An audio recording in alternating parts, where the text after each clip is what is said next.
Hello everyone, welcome to learning twist. तो यह है क्लास 7 हिस्ट्री का चैप्टर नंबर 3, दिल्ली सल्तनत। ठीक है, दिल्ली सल्तनत 12 to 15 सेंचुरी। तो इसका जो एक्सप्लेनेशन है वो चैनल पर जा चुका है, लिंक आपको उसका मिल जाएगा डिस्क्रिप्शन बॉक्स में। तो आज हम इसके क्वेश्चन आंसर कवर करेंगे। चलिए शुरू कर लेते हैं क्वेश्चन आंसर इसमें क्वेश्चंस के आंसर जो इसमें दे रखे हैं, लेकिन मैं आपको लाइन बाय लाइन एक्सप्लेन करूंगी जिससे आपको समझने में ईजी हो जाएगा। चलिए शुरू कर लेते हैं। क्वेश्चन नंबर 1 है इसका, okay. Which ruler first established his और हर कैपिटल एट दिल्ली। दिल्ली में कौन से रूलर थे जिन्होंने अपनी कैपिटल जो थी, हिज थे वो या हर थे, मतलब यानी जेंट्स थे या लेडी थी, कोई जिन्होंने अपनी कैपिटल जो है दिल्ली में एस्टेब्लिश की। तो Anang Pal of the Tomar dynasty first established his capital at Delhi in the year 1130। उनका नाम था अनंग पाला, ठीक है, याद रखना आप। और किस डायनेस्टी के थे? ये थे Tomar dynasty. First established his capital at Delhi in the year 1130। Second है, what was the language of administration under the Delhi sultans. तो दिल्ली सुल्तान्स की जो एडमिनिस्ट्रेशन था उसकी जो लैंग्वेज थी वो क्या थी? वो थी पर्शियन। तो Persian was the language of the administration under the Delhi sultans. तो एक एक वर्ड के क्वेश्चन है, ये कर लेना आप। In whose region did the सल्तनत रीच इज फारदेस्ट। जिसके रीजन में जो सल्तनत थी वो फारदेस्ट चली? Under Alauddin Khilji and Muhammad Tughlaq's region. याद रखना कौन कौन से? Alauddin Khilji and Muhammad Tughlaq's. The Sultanate reached its farthest extent. Okay. Fourth है, from which country did Ibn Battuta travel to India. ये क्वेश्चन वेरी इंपॉर्टेंट है, ठीक है, अक्सर आता है ये क्वेश्चन एग्जाम में। तो कौन से देश से जो है इब्ने बतूता भारत आया था? भारत वो यात्रा के लिए आया था, ठीक है। तो Ibn Battuta travel to India in the 14th century from Morocco. याद रखना, इब्ने बतूता, ठीक है, travel to India in the 14th century from Morocco. According to the circle of justice के हिसाब से why was it important for military commanders to keep the interest of the peasantry in mind. तो क्या why was it important for military commanders के लिए क्यों important था कि जिससे कि वो किसानों का जो है इंटरेस्ट है वो बनाए रखें। According to the circle of justice, it was important for military commanders to keep the interest of the peasantry to mind because the peasants would pay revenue only when they are happy and prosperous। उनका कहना था कि अगर किसान जो है revenue देंगे, land का रिवेन्यू देते थे, लेकिन वो लैंड का रिवेन्यू तो तभी देंगे ना जब वो अमीर होंगे, प्रॉस्पेरस होंगे और वो खुश होंगे। गरीब इंसान होगा तो कहाँ से वो टैक्स वगैरह देगा? और जो वो रिवेन्यू देते थे उससे मिलिट्री की जो सैलरी निकलती थी, and the salary of the military generated from the revenue collected from the peasant. और जो किसानों से रिवेन्यू जो है कलेक्ट किया जाता था उसी से उनकी सैलरी दी जाती थी। चलिए 6th क्वेश्चन देखेंगे अब। What is mean by the internal and external frontiers of the sultanate की जो एक्सटर्नल और इंटरनल फ्रंटियर्स थी उसका क्या मतलब है? Internal frontiers of the sultanate mean the hinterlands of the garrison towns. तो गैरिसन टाउन्स एक ऐसा टाउन जिसके चारों तरफ किलेबंदी कर दी गई हो, ठीक है, और उसके अंदर जो सोल्जर्स रहते हों, मतलब बड़ी बड़ी दीवारों से किलेबंदी कर दी गई हो कि कोई इस पर अटैक न कर पाए, उसके अंदर जो है सोल्जर्स रहते हों।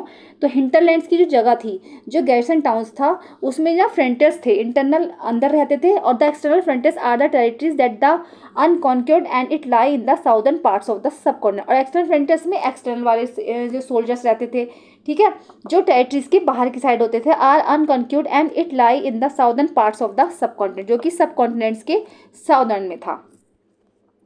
7th क्वेश्चन है, what were the steps taken to ensure that muqtis perform their duties. तो क्या स्टेप्स लिए गए थे जिससे कि मुक्तीज जो थी वो अपनी ड्यूटीज परफॉर्म कर सके। मुक्तीज के बारे में अगर आप जानना है तो वो आपको चैप्टर में ही मिलेगा, उसके एक्सप्लेनेशन में आपको अच्छे समझ में आएगा। Why do you think they may have wanted to defy the orders of the sultan.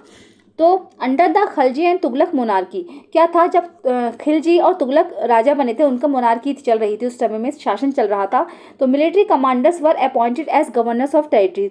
तो मिलिट्री कमांडर्स को जो है टेरिटरीज के गवर्नर के रूप में नियुक्त किया गया था। The lands were called iqta. जो उनको ज़मीन दी जाती थी तो उसको कहा जाता था इक्ता, ज़मीन को बोलते थे iqta. And the holders of this land, और जो इनके होल्डर्स थे इन ज़मीनों के, वर नोन एज इक्तदार्स और मुक्तीज, या फिर उनको जो कहा जाता था मुक्तीज कहा जाता था या फिर इक्तदार्स कहा जाता था। और क्या क्या स्टेप लिए गए थे मुक्तिज़ के लिए, जिससे कि वो अपनी ड्यूटी अच्छे से निभा सकें। तो they collected their salaries from the revenue from their assignment. तो वो क्या करते थे, वो सैलरीज, जो मिलिट्री कमांडर्स को सैलरीज दी जाती थी तो वो पीजेंट से रिवेन्यू के तौर पर लेते थे। They the offices of the muqtis could not be inherited by their children. तो मुक्तिज की जो ऑफिसेस होते थे वहाँ पर बच्चों का आना जाना जो नहीं था, ठीक है। Iqtas were assigned for a short period of time and then they were shifted. और इक्ताज जो थे वो जो है उनका जो असाइन किया गया था बहुत छोटे समय के लिए चला था ये सब कुछ जो चला था, and then they were shifted, उसके बाद वो हटा दिए गए थे।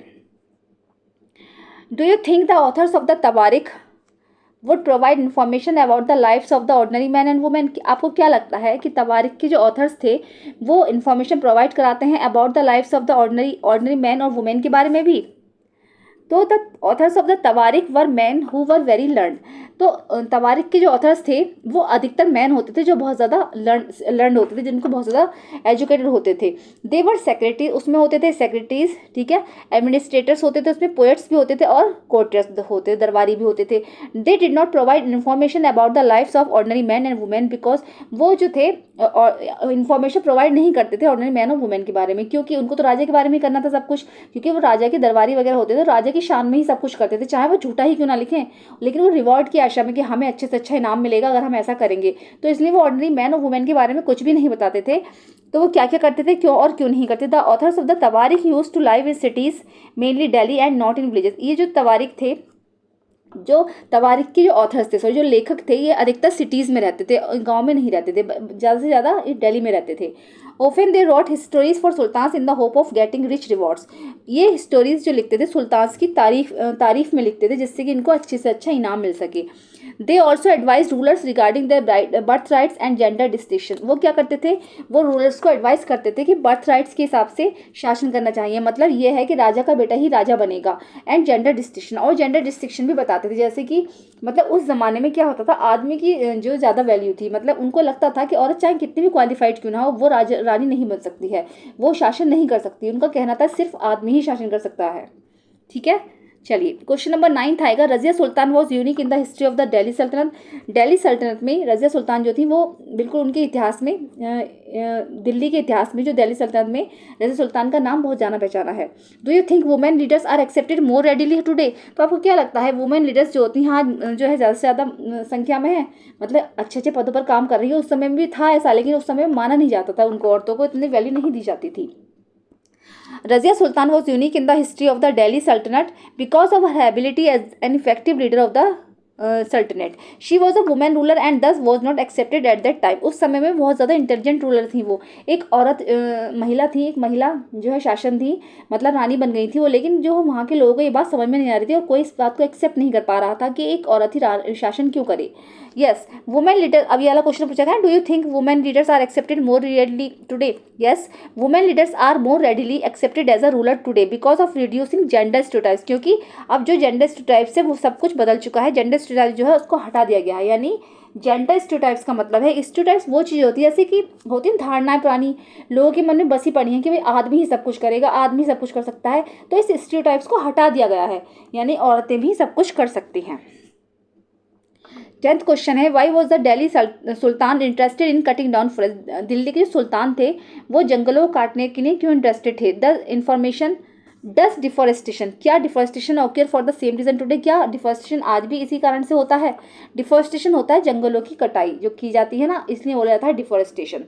तो इसका आंसर है in an attempt to encourage agriculture on the land, ठीक है, किसी भी लैंड को एग्रीकल्चर में बदलने के लिए जो है, जो वहाँ का जो राजा था, जो दिल्ली का सुल्तान था, वो इंटरेस्टेड था जंगलों को काटने के लिए, वो चाहते थे कि जंगलों की कटाई हो जाए और ये लैंड बिल्कुल क्लियर हो जाए और यहाँ पर जो है फसलों को मतलब फसलों को बढ़ावा दिया जाए, एग्रीकल्चर के लिए बच जाए सारी land. This would also help them creating protected territories against enemies while promoting trade routes, और उनका कहना था कि यहाँ पर जो है ट्रेड रूट्स बनेगा, व्यापार के लिए इधर उधर जाना आना होता था और दुश्मनों से बच के भी रह सकते हैं, उनकी जो टेरिटरीज बन जाएगी, राजधानी बनेगी, तो दुश्मनों से भी बच सकते हैं वो, है ना, और ट्रेड रूट्स भी बना रहेगा जिससे उनके सोल्जर सुरक्षित रहेंगे। There are lot of similarities found between the past and present. ऐसी तरीके से प्रेजेंट और पास्ट में बहुत ज़्यादा सिमिलरिटीज़ हैं, जैसे कि present sceneries when it comes to deforestation, इसीलिए जो आज भी वैसा ही डिफॉरेस्टेशन होता है। आज क्या हुआ है, आज जो है नई नई सड़कें बनी है तो डिफॉरेस्टेशन होता है।